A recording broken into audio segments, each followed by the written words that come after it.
Neto, Lucas Arcanjo, Bruno Bertinato, quem será o goleiro do Corinthians? Vídeo de hoje do canal do Nicola te atualiza sobre o tema e fala também de um jogador africano que tem feito enorme sucesso na base do Palmeiras e garantindo expectativa de uma venda muito alta para o futebol europeu. Bora te atualizar exatamente quanto o São Paulo economiza em milhões até o fim do ano com as saídas de Alisson e Ferrarese. Preciso falar também sobre Leonardo Jardim apresentado no Cruzeiro. Ele explicou sobre a sua relação com Pedro Lourenço, sobre a promessa não cumprida de que só trabalharia no Cruzeiro, entre outras coisas. Já o Atlético Mineiro está perto de reforço para o mês de julho e o reforço é super importante. Vou te atualizar ainda sobre os clubes com mais gringos em seus elencos, as últimas do mercado, bastidores, finanças e uma investigação em relação à SAF do Vasco.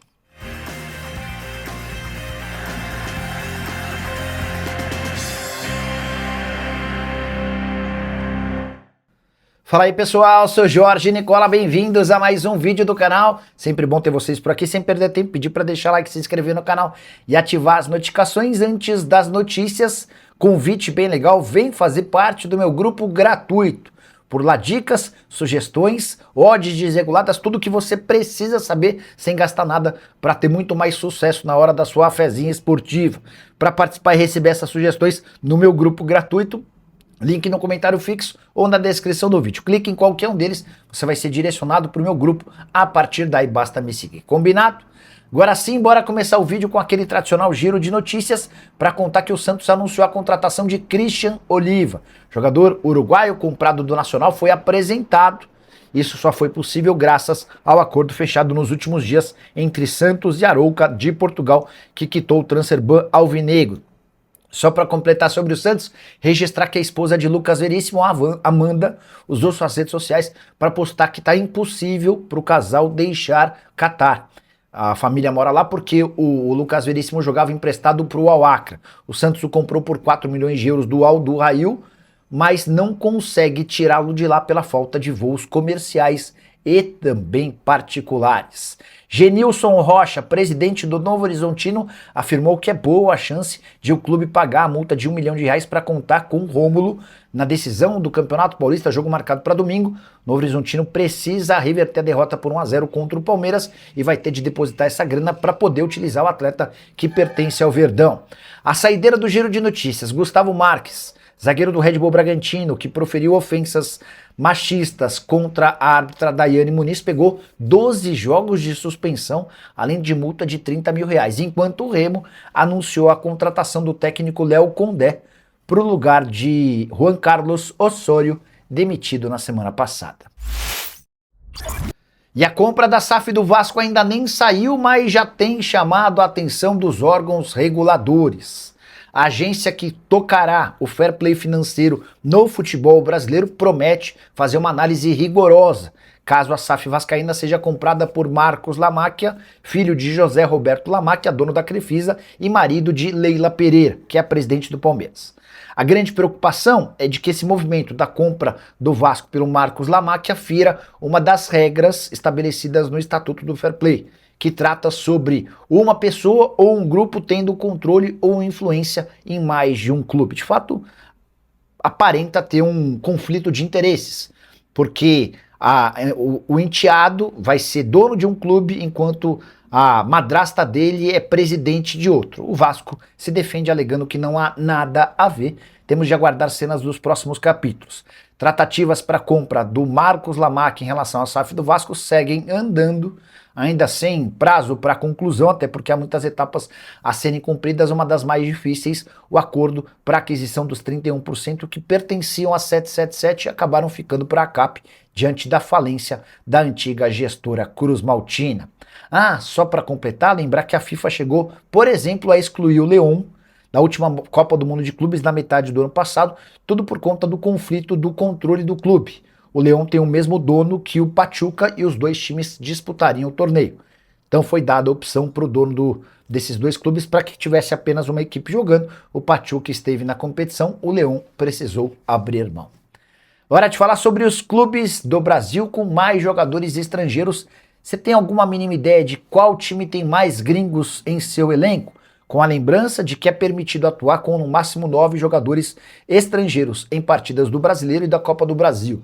Acertou quem respondeu que o time com mais estrangeiros é o Botafogo. São 14, 5 a mais do que o permitido. Nessa conta de 14, já estou incluindo 3 atletas que atuam no principal, mas também são recorrentemente utilizados no sub-20, o goleiro Lor, o lateral Hernandes e o atacante Kadir, que é panamenho. 14 estrangeiros, já estou incluindo a chegada do Ferrarese, liberado pelo São Paulo para realizar exames médicos e assinar contrato por empréstimo até dezembro. Daqui a pouco eu falo sobre a economia do Ferrarese no São Paulo. Antes, completar sobre os clubes que estão logo atrás do Botafogo nesse ranking de clubes com mais jogadores estrangeiros. Depois do Botafogo com 14, o segundo time com mais gringos é o Atlético Paranaense, 12 jogadores. Grêmio, Remo, Internacional e Fluminense aparecem com 11 gringos cada. E o Galo está mais perto de um reforço muito importante. Informação do Guilherme Frossard dá conta de que Fred, ex-volante da seleção brasileira, do Manchester United, entre outros, está se acertando para chegar à cidade do Galo na metade do ano. O contrato dele com o Fenerbahçe se encerra em junho. A partir daí ele já pode assinar um pré-contrato para se mudar para onde bem quiser. Fred nunca escondeu o carinho e a vontade de jogar no seu clube do coração. Ele, inclusive, no período de férias, costuma ir à cidade do Galo, já esteve na Arena MRV e, ao que parece, esse sonho está mais perto de ser consolidado. Jogador que atua no Fenerbahçe, 33 anos, temporada atual de 36 jogos, 1 gol e 3 assistências. Titular absoluto por lá. Havia sido comprado do Manchester United por 10 milhões de euros. Repetindo, para ficar com o Fred, o Atlético não precisa pagar absolutamente nada em relação aos direitos econômicos, mas certamente vai precisar pagar um bom vencimento ao jogador que no futebol brasileiro ainda sobra. Quero contar agora detalhes da primeira entrevista de Leonardo Jardim como novo técnico do Flamengo. O português foi apresentado nessa quinta-feira e precisou fazer uma série de explicações. Logo de cara, ele afirmou que ligou para o Felipe Luiz assim que avançou nas tratativas com o Flamengo. De acordo com o Léo Jardim, a relação dele com o Felipe Luiz sempre foi boa. E a partir desse contato telefônico ficou tudo resolvido.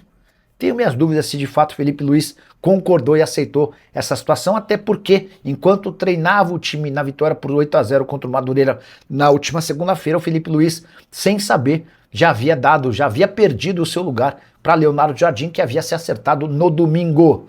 O técnico português, novo comandante do Flamengo, também foi perguntado sobre a situação que envolve uma traição ao Cruzeiro. Só para lembrar que no ano passado ele garantiu que no Brasil só trabalharia no Cruzeiro. Abre aspas para Jardim, é só falar com o presidente, que é meu amigo, torcedor e dono do clube. Basta um jornalista perguntar se eu o traí. Sempre joguei com as coisas em cima da mesa. Ele te responde melhor do que ninguém. Sobre a traição ao Cruzeiro, por conta dessa fala, fui ingênuo.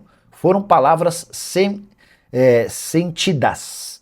E eu me sentia bem em Belo Horizonte. Fui emotivo, porque acreditava num projeto a longo prazo. Mas agora sou o treinador do Flamengo, o capítulo Cruzeiro passou. Diante dessas declarações, você acha que o episódio está superado? Dá para perdoar Leonardo Jardim ou ele entra no rol dos detratores do futebol brasileiro? Só por curiosidade, em breve teremos Flamengo e Cruzeiro jogando no Maracanã, Campeonato Brasileiro. Para sorte do Leonardo Jardim, esse jogo não é no Mineirão.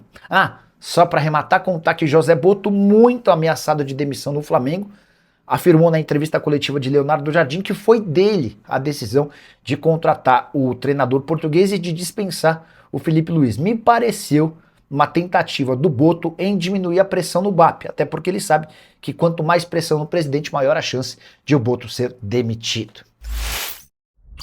Quero te contar quanto o São Paulo vai economizar em salários com as saídas de Ferrarese e Alisson. Você sabe, Ferrarese, zagueiro argentino que se naturalizou venezuelano, virou reforço do Botafogo, enquanto o Alisson, meio atacante, vai jogar no Fluminense. Tanto o Botafogo quanto o Fluminense assumem 100% dos vencimentos dos atletas. O Alisson ganhava 480 mil por mês, o Ferrarese ganhava 400 mil mensais. Você multiplica esses valores, inclui impostos e o 13º, e dá para dizer que a economia do São Paulo gira na casa dos 9 milhões e meio de reais, número que me foi confirmado antes da gravação desse vídeo por um dirigente importante do Tricolor. Quero contar ainda que além dos 9 milhões e meio de economia com os salários, o São Paulo conseguiu 400 mil reais pelo empréstimo do Ferrarese e há a possibilidade de o Botafogo bancar outros 400 mil em caso de metas a serem batidas.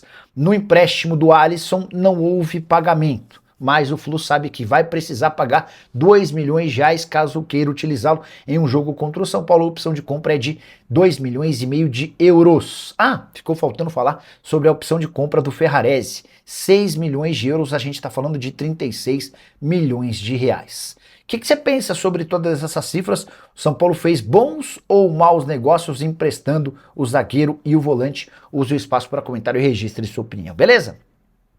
E o Corinthians vai ou não contratar vários dos goleiros que têm sido especulados? Antes de gravar esse vídeo, consultei uma fonte importante no Timão e trago a resposta para vocês. Os 3 nomes mais especulados nos últimos dias: Neto, do Botafogo, Bruno Bertinato, da Portuguesa e agora mais recentemente do Lucas Arcanjo, do Vitória. Quero começar falando sobre o Neto. A informação que eu tive é de que o negócio seria o mais simples de todos. O Botafogo não quer contar com um atleta que tem currículo importante e topa emprestá-lo sem custos ao Timão até dezembro. E com mais um detalhe: o Botafogo até ajudaria com parte dos salários e ele ganha 700 mil mensais. Só que o Corinthians foi levantar informações e ouviu que o Neto não é um cara muito bom no dia a dia, o cara de grupo costuma reclamar, quer ser titular absoluto, e existiu essa preocupação. Não está descartado, mas nesse momento o Corinthians não tem uma posição formada sobre o jogador. Em relação a Bruno Bertinato, o atleta interessa ao Corinthians, ao Bahia e a um outro clube da Série A. O grande problema é que o Corinthians não está disposto a gastar para comprar o atleta. Bruno Bertinato está praticamente descartado. Em relação a Lucas Arcanjo, Vitória só aceita negociá-lo com compensação financeira. Contrato até 2028, ouvi de um dirigente do Corinthians que trata-se de uma cavada e não haverá negócio. Só para arrematar, 2 boas notícias: Yuri Alberto treinou normalmente com o grupo nessa quinta-feira e Zacarias Labiade, meio atacante marroquino indicado por Memphis Depay, está totalmente liberado e à disposição do técnico Dorival Júnior. Vem da Costa do Marfim a mais nova esperança do Palmeiras de venda gigante, milionária para o futebol europeu em alguns meses. Tudo porque Koné, atleta de apenas 18 anos de idade que atua como zagueiro e chegou de forma definitiva ao Verdão no ano passado, tem deixado excelente impressão. Esse jogador foi descoberto pelo Palmeiras quando tinha 16 anos de idade e ainda atuava na Costa do Marfim.